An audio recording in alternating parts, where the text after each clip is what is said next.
on a fait la première, on a fait du live. J'ai monté une boîte qui faisait du live sur Internet avant que le live arrive et soit maintenant.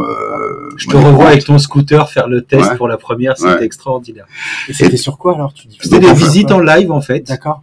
C'est ça. Ça s'appelait Imorox. C'était en fait une visite, des visites on crée pour les agents immobiliers, des chaînes de télé qui pouvaient se créer à partir de leur ordinateur, à partir d'un site qui était un site grand public qui s'appelait Blog Vidéo.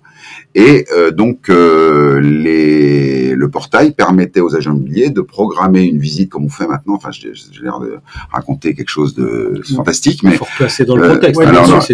En fait, c'était simplement un WhatsApp ou un FaceTime. Hein. Mais avant FaceTime, c'était pas simple en fait. Voilà. Et donc on avait développé la technologie de streaming originelle, hein, donc qui permettait de pouvoir faire ce genre d'application.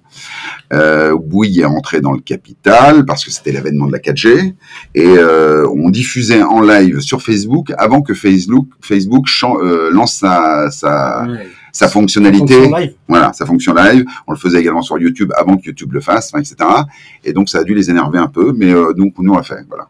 Et là pareil, un petit peu trop en avance encore. Trop tôt encore. Voilà, c'est-à-dire que les agents immobiliers n'avaient pas étaient encore dans, il n'y avait pas eu le Covid, donc ils étaient, mais il faut rencontrer les clients, il faut le contact direct, etc. Mais en fait, ils n'avaient pas réalisé que finalement, avec un écran et de l'interactivité, on a déjà un début de relation humaine qui peut être intéressant, qui doit être complété par de la relation physique. Voilà. Et donc, c'était un peu trop tôt, mais on a eu une belle aventure.